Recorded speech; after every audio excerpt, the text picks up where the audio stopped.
Hablar de innovación y transformación digital suena atractivo, pero detrás de esos procesos hay decisiones complejas, equipos que coordinar, riesgos que asumir y una visión clara para anticiparse al futuro. Liderar tecnología no es solo implementar herramientas, es entender cómo la innovación puede transformar la operación de una empresa, mejorar su relación con las personas y sostener su crecimiento en un entorno cada vez más exigente. Hoy conversamos con Juan Antonio Villacrés, empresario en la rama de tecnología, un líder con más de 20 años de experiencia en operaciones, canales digitales y transformación dentro de importantes entidades financieras del país. Juan, bienvenido, gracias por estar aquí junto a nosotros y contarnos de esta experiencia que tienes y obviamente todos los emprendimientos y ya no emprendimientos, todas las empresas que has logrado generar durante este tiempo. Buenos días, Darío, qué gusto. Gracias por la invitación. Es chévere verte, creo que a los 6 años, aquellas experiencias importantes que vivimos en algún país ahí, en medio de una maestría. La rama de tecnología es fascinante. Es fascinante. Nosotros arrancamos proyectos de tecnología ya hace 20 años como emprendimientos, como bien tú mencionas, ¿no? En el mundo de medios de pago, en tarjetas que un excelente amigo y jefe en ese momento nos puso como reto. Entonces, todo emprendimiento nace de una necesidad, un poco de hambre de comerse el mundo y de ideas locas. Entonces, ese fue nuestro primer emprendimiento con mi querida esposa. Hace 20 años estábamos apenas casados y la necesidad, el sueño y las ganas de comerse el mundo, como te digo, Darío, provoca obviamente generar estos emprendimientos. Arrancar estos emprendimientos. En esa época te diría que, si bien te digo un poco de hambre, en esa época éramos parte de una empresa, pero la necesidad de esta empresa hizo que por costos, entiendo, nos confiaron en que hagamos una plataforma relacionada a tarjetas de crédito. Y nos fue bastante bien. Lastimosamente el círculo de confort en medio en que te desenvuelves hizo que eso quede ahí. Si bien arrancó el emprendimiento, nos fue súper bien, migramos algunos datos a una institución financiera de tarjeta de crédito grande, sigue siendo gigante en este momento, pero el emprendimiento quedó ahí. Y de ahí entraste a trabajar directamente. O sea, de hecho ya éramos empleados de alguna institución importante financiera y como te dije, el círculo de confort, mientras recibas tu salario, tus beneficios, tienes un buen entorno de trabajo. Yo he tenido la suerte de siempre tener muy buenos jefes, más allá de algún tema de opinión o de visión de las cosas, como siempre suele pasar, pero muy buenos jefes de los que aprendí mucho. Pero ese círculo de confort hace que no emprendas. En la rama tecnológica, ya te voy contando la historia, porque en paralelo hemos ido emprendiendo con la familia, mi esposa, otros proyectos que no han estado relacionados con la tecnología como tal, que eso sí están caminando, ¿no? Han ido bien, pero con la tecnología, y en esta hoja de ruta, pues ahora ya estoy separado del mundo laboral. Y estás dedicado netamente ya a las empresas. Estamos dedicados 100%. He tenido la suerte de cruzarme en mi vida con amigos. Ahora ya son amigos. En ese momento, cuando arrancamos esta última empresa donde estamos, bueno, si bien la empresa ya estuvo fundada hace algunos años, pero la invitación a ser parte de este emprendimiento fue emocionante y nos ha ido bastante bien. Ahora, tú has estado en posiciones muy importantes y de alta responsabilidad en el sector privado, principalmente en instituciones financieras muy, muy importantes. ¿Cómo cambia la forma de ver el negocio cuando pasas, en cambio, de trabajar en un entorno privado, hablemos así, a liderar una empresa? ¿Cómo es ese cambio del sentirte que obviamente ya no estás trabajando para una institución, sino trabajas para tu propia institución? Yo, cuando estaba en los roles de tecnología dentro de estos bancos, claro, tuve la suerte de trabajar mucho de la mano incluso ser gestor de algunos proyectos de tecnología, de algunos contratos, perdón, gestor de contratos de tecnología. Entonces, que de alguna manera yo sí me ponía en los zapatos del proveedor. yo sí me ponía. O sea, al proveedor hay que pagarle lo justo. Debe ser una relación ganar-ganar. Correcto. Una relación ganar-ganar, te da un buen servicio, te genera confianza, tiempo, alcance y costo, los proyectos se cumplen, entonces generas una relación a largo plazo. Entonces, eso hizo que de alguna manera cuando yo salga ya de las instituciones financieras, pues haya ciertas conversaciones, ciertos coqueteos como para... Y de hecho fue... Y tuviste cercanía, Tuve justamente. mucha cercanía, asimismo hay proveedores que te quedan mal, obviamente, y pues eso se lo va dejando de lado en el camino. Pero yo tengo también la suerte de tener muy buena relación con los proveedores, generar buenos productos para las instituciones en las que trabajaba y obviamente que los proveedores como tal generen fuentes de empleo, crezcan, tanto en, te diría, empresas nacionales como internacionales, como proveedores.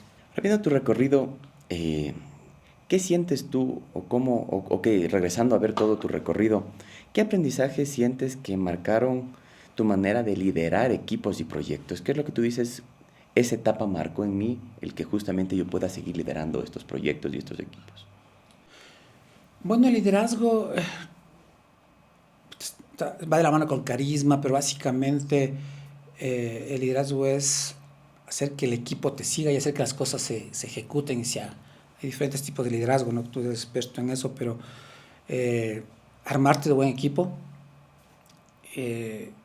una planificación en tiempo, costo y alcance que sea adecuado. No hay varias metodologías, ¿no? Todo el mundo habla de metodologías ágiles, etcétera, donde te equivocas rápidamente, se da seguimiento diario. Pero yo tenía los alcances claros, la parte del equipo funcional que conozca lo que necesita, la parte técnica que reciba bien los requerimientos y no ofrecer algo que no vas a cumplir, o que sea Eso es imposible de importante. hacer. O sea, hablar siempre con la verdad del proyecto, cómo está, las necesidades que tiene, los riesgos que tienen los proyectos, cómo va el presupuesto, la necesidad del negocio, la prioridad que debes darle es importante. Tú dijiste algo importante que es esa necesidad o esa hambre de querer seguir haciendo actividades o seguir haciendo cosas que te fueron marcando en el transcurso de tu vida. Eso te permitió ir generando ya estos negocios, estos emprendimientos en el transcurso mientras tenías tu desarrollo trabajando en empresas privadas.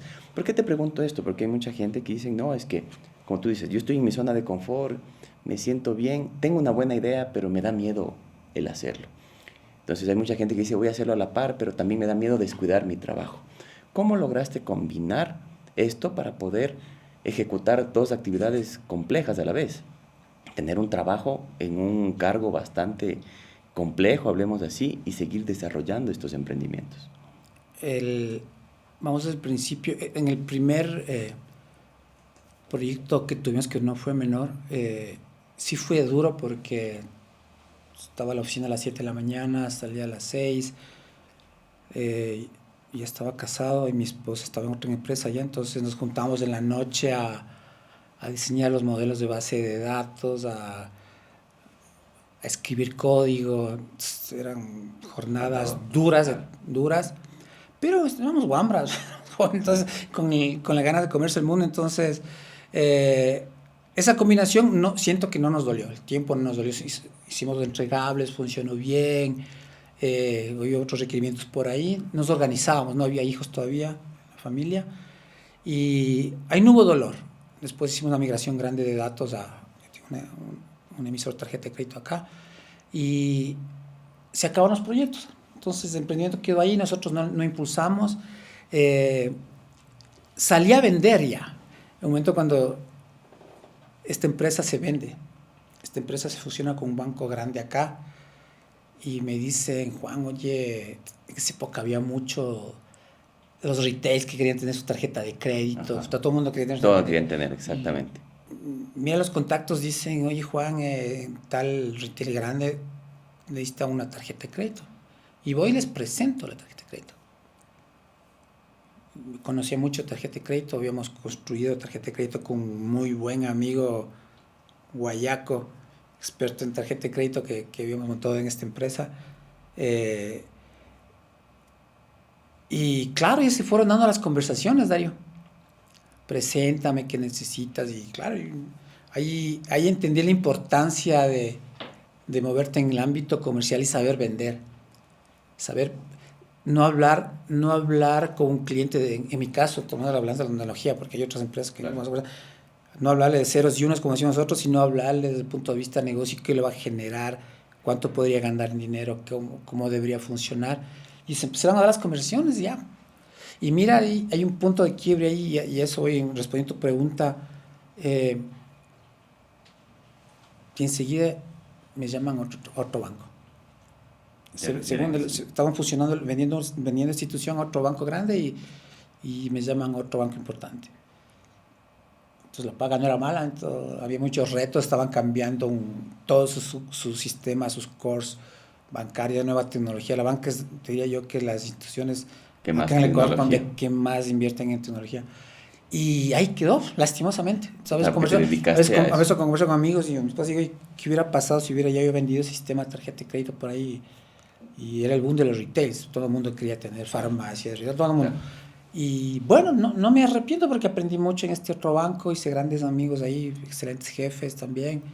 Y yo te digo, es esa falta de hambre Porque estabas obviamente y conseguiste algo que también era claro, importante para ti. esa hambre a veces de pronto de hacer cosas por ti mismo y arriesgarte, en ese momento me faltó. En ese momento me faltó. Entonces, la historia hubiera sido totalmente diferente, pero Pero bueno, se marcó y obviamente generó el aprendizaje. pues no me arriesgué en ese momento, estaba casi vendiendo un sistema de tarjeta de crédito, preferí en ese momento la seguridad de un Laboral. sueldo y que Claro. arriesgarme. Ajá. Topaste un tema que justo a veces lo queremos topar con todos los que después generan emprendimientos. Dijiste, me tocó salir a vender y ahí vi que vender es muy importante. Entiendo que obviamente tú vienes de una formación técnica por completo y muchas veces les preguntamos a las personas que tienen esos emprendimientos, ¿qué es lo que tú ves que a veces en las carreras que estudiamos nos hacen falta para justamente salir a emprender?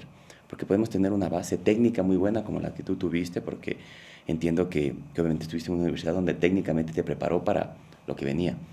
Pero hay veces que hay ciertas carencias que tienen las carreras para justamente este tema, para vender, para, no sé, muchas cosas que se necesitan para emprender. Cero. Yo vengo de una escuela politécnica excelente. No sé cómo está ahora. Eh, eh, técnicamente que está bien, digo, no sé cómo está ahora en el mundo, respondiendo a tu pregunta de cómo está en la parte académica en cuanto a enseñarnos a no solo ser buenos técnicos, sino a emprender y generar negocio y generar empleo.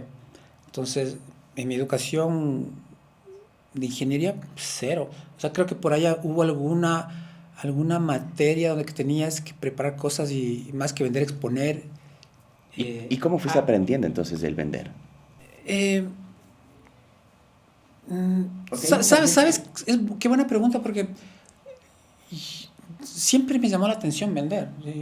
Entonces es algo que está en Yo ti. desde niño, me acuerdo, mis queridos padres siempre tenían alguna empleada ahí en la casa y había, en esa época no era prohibido tener una empleada chiquita, me refiero menor de edad que Ajá. te ayude en la casa y que vaya a la escuela y se eduque. Entonces mi mamá tenía una empleada que era pequeñita, unos 16 años, 14 años, 6, y todavía iba a la escuela, al colegio, y en algún carnaval le digo, oye, vendamos alguna cosa ahí llévate y vende, pero por jugar. Y efectivamente hicimos algunas chucherías Y se vendió. yo jugando, y el otro día viene la muchacha y se ve esto, vendí y toma. Entonces digo, ve, siempre me llamó la atención Es un negocio, el genera negocio, el comercio. Y mire, es algo que no he emprendido. Siempre me llamó el comprar algo a un centavo y vender a uno punto algo. Retails, todo eso, pero no me ha tocado. Tengo buenos amigos. Tengo un buen amigo que en algún momento me invitó a ese mundo del retail y todavía está la puerta abierta ahí. Veamos, pues siempre me llamaba la atención. No me ha tocado, pero seguramente lo haré. ¿Y por qué te digo esto? Porque te corto, perdón, porque hay muchos técnicos excelentes en Ecuador que se forman, como tú mismo dices, técnicamente espectaculares.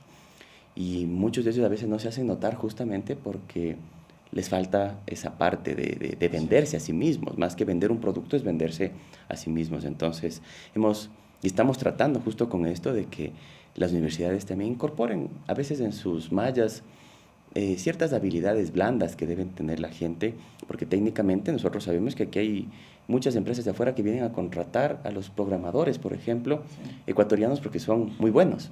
Y obviamente pues ellos podrían también seguir explotándose en buena manera comercialmente mucho más. Y eso es una de las cosas que estamos tratando, de que en las universidades también haya ciertas cosas que les ayuden comercialmente a que se vuelvan emprendedores, porque también es algo importante que pasa en el Ecuador. Es bien importante, súper importante salir a vender, porque puedes tener el mejor producto, pero si no sabes ubicar la necesidad en el mercado y salir Claro. a vender, decir que tu producto es bueno, incluso nosotros en el mundo de tecnología, a pesar de no tener el producto, pero si vendes bien la idea, Puedes desarrollar el proyecto. confían en ti, te dicen, ok, yo te pago, pero hazlo tú. Como en el primer emprendimiento que te conté que tuvimos hace 20 años con mi esposa, que no había producto, pero dijeron, yo creo que está muy cara afuera, Claro. porque era una multinacional, en ese momento estaba en algunos países esta empresa, hazlo tú. Entonces, sí, generar confianza, salir a vender, eso espero que en las universidades, creo que hay algunas universidades acá locales que lo hacen eso muy bien, salir a vender. Y algo que viene de la cuna también, ¿no? Claro, también, obviamente, a veces depende también de uno y cierta formación que ha tenido. Claro, si vienes de una familia que siempre está metido en el comercio, en el retail, y estás atendiendo vos con tu papá, tu mamá a la tienda todos los días, o sea... Es más cercano el hacerlo para ti. Hay gente espectacular para vender, para vender, sí. Ahora, volviendo un poco al tema tecnológico y para ir también concluyendo en Ecuador, ¿qué oportunidad, tú que estás muy metido en la parte tecnológica y obviamente pues de todo lo que es la innovación que genera por dar estos servicios, pues estás muy a la vanguardia de este tema? ¿Qué oportunidades ves todavía poco aprovechadas de innovación y servicios digitales o transformación empresarial aquí en el Ecuador? ¿Tú ves que todavía hay cosas por hacer aquí en el Ecuador? Y te pregunto esto porque también puede haber muchas personas que dicen, no, ya no hay mucho campo, al contrario, capaz que tu visión dices, no, hay mucho campo todavía por explotar y todavía podemos desarrollar muchas cosas en tema tecnológico y de innovación aquí en el Ecuador. O sea, lo que te puedo decir es desde el punto de vista de la banca, donde yo me formé todos estos años, siempre estás transformando y siempre hay algo que hacer. Y más ahora con el tema de la inteligencia artificial, todas las aplicaciones acopladas que tienes que formar, tienes que estar abierto al mundo. Eso te obliga a que innoves. Que han visto tu arquitectura empresarial, tus servicios, cómo programas las cosas, cómo armas tu negocio. En el caso nuestro, los desarrollos y aplicaciones que nos piden es básicamente software que sea fácilmente acoplable. Entonces todo eso va de la mano con la innovación. Y por supuesto ya te piden que tengas inteligencia artificial en tu back office, que generes cosas automáticas. El código, te diría que la inteligencia artificial te ayudará un 20, al menos 20-30% en acelerar los desarrollos. El tema de los medios de pago acá, yo todavía creo que somos tiernos todavía, ¿no? O sea, hay billeteras que no se conversan, wallets que no se conversan entre ellas de varios bancos, instituciones. Hay mucho cero también ahí. Entonces, yo creo que hay muchas cosas que... Y hay muchos emprendedores que están fuera. O sea, arrancaron aquí en Ecuador y están vendiendo sus aplicaciones, sus servicios por fuera. O lo que tú dijiste hace un momento, los nómadas digitales, los emprendedores que ofreces servicios de aquí a la programación que te ofrece de afuera. A cualquier parte del planeta, del mundo. Sí, hay muchas cosas es lo bonito de la parte tecnológica. Nunca estás quieto. Claro. Nunca estás quieto. Y no tienes una frontera como tal para obviamente poder actuar. No hay frontera. Porque el lenguaje es universal en este caso, de la tecnología. La tecnología es universal, va de la mano. Hay muchos países que están en la vanguardia con esto. Aquí en Latinoamérica, Uruguay. Aquí también hay muy buenas empresas que están en servicios sirviendo para bancos de afuera. Incluso gente de acá que conozco está dando servicios a bancos importantes en Norteamérica. Entonces no hay cómo estar quieto, ¿no? O sea, no puedes decir que piensas que estás a la vanguardia, pero ya estás atrás. Ahora, después de todo este recorrido que tú has tenido y que obviamente has trabajado ya en la empresa privada, tienes tus emprendimientos, tienes tu experiencia y has formado ya una carrera de todo esto, si pudieras regresar a verle al Juanito de estudiante, de colegio, ¿qué le dirías? ¿Que siga el mismo camino o qué te hubiera gustado también adicional hacer?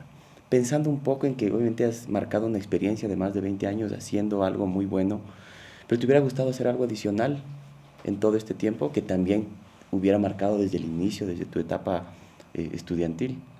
O sea, yo hubiera querido arrancar, lo que te dije hace un momento, el mundo de retail me encanta, emprender algo ahí.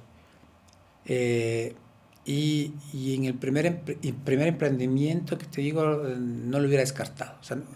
O sea, viéndolo en retrospectiva, he dicho, por ahí Hubiera fue el camino, seguido hubiera con fue el eso. camino, porque no hubiera dejado de lado la banca. O sea, y me encanta la banca, he aprendido mucho de la banca, sigo trabajando para la banca, ya desde otro ámbito, pero probablemente ese momento importante, donde que no tenía deudas, estaba recién casado, mi esposo también trabajaba, hubiera sido un momento ideal como para decir, oye, Desarrollarte en eso. va por ahí el tema de, ya había un cliente a puertas, sin saber todavía el tema de vender, pero logré convencer a un potencial cliente y yo creo que ese ha sido un tema importante. De ahí el resto no me arrepiento porque hemos emprendido en familia, temas de construcción, algunos servicios, con mi hermano algún tiempo atrás emprendimos un tema de servicios por ahí para compañías de petróleo, que también por temas de estructura de la empresa, que también es importante cuando tú emprendes. Cuando cuando vas solo probablemente crees que estás haciéndolo bien si tienes el capital, el flujo financiero para operar todo, pero si no sabes manejar y tienes esa capacidad para ser ordenado en tus finanzas y una buena contabilidad, un buen abogado, Que te cuidar a los guíe, claro. clientes, o sea, te complicas. Y cuando tienes ya varios socios, pues tener una estructura dentro de la empresa que Clara y transparente para no... clara y transparente, que no haya malos entendidos y que cuando tú no estés, pues la empresa siga. Se lo debe ver. De acuerdo. Y para finalizar, algo que tú le quieras decir al emprendedor tecnológico, en este caso ecuatoriano, que le permita motivarse, inspirar y obviamente salir adelante con sus proyectos. Porque nosotros creemos fervientemente de que el emprendimiento va a ser algo que ayude al Ecuador a salir adelante. El Ecuador por sí ya es un país emprendedor, pero no logra mantener estos emprendimientos en el tiempo. Entonces estamos buscando de que la gente siga, continúe, se una y avance. Yo te diría que no traten de hacerlo solos. Si es un emprendedor tecnológico y quieres pegar fuerte, no lo hagas solo. Necesitas mucha inversión, plata, necesitas un cliente que te sostenga. Entonces no pienses en hacerlo solo. Si tienes un buen producto, busca a alguien que te ayude a venderlo, que te ayude a comercializarlo, y consíguete súper buenos técnicos que te vayan acompañando en ese camino. O sea, no trates de hacer. A veces la gente, el ecuatoriano, yo tengo el número tuyo, creo que somos algún profesor, ¿te acuerdas de allá en la maestría en Alemania que nos decía Ecuador es un país de emprendedores? Decía Alemania, en Alemania no emprenden tanto como acá. Ya no hay mucho que hacer. No hay mucho que hacer. Acá dice el número es espectacular, pero a veces pensamos que hacerlo solo es la receta. Y te pasas ahí meses, años y nunca despegas. Te diría que trata de asociarte con alguien que te impulse, que te genere valor, que te apoye. Puede tener el cliente. Si Mientras tú te tienes la aporte, tecnología, él claro. tiene el cliente, pronto alguien tiene el capital. Claro, y salir adelante en conjunto. Gracias Juan por compartir tu experiencia con nosotros y porque esa motivación es la que estamos buscando para que otros emprendedores pues, puedan salir adelante. Y muchas gracias por compartir tu experiencia y siempre bienvenido aquí a Enclave Empresarial para que nos ayudes con tu experiencia hacia las demás personas. Las veces que necesiten, y gracias por la invitación, Darío, y qué bueno verte. Y a todos los emprendedores, pues hágale, no tengan miedo. O sea, mientras más veces te equivocas es porque estás más cerca de conseguir el objetivo como emprendedor. Chévere, muy buena frase. Gracias Juan por compartir tu experiencia, tu visión y los aprendizajes que te ha dejado liderar procesos de innovación y transformación en entornos de alta exigencia. Porque al final, hablar de tecnología no es solamente hablar de sistemas o de plataformas, sino de personas, decisiones, una visión estratégica y de capacidades de adaptarse sin perder el rumbo. Gracias por acompañarnos en Enclave Empresarial. Hasta la próxima.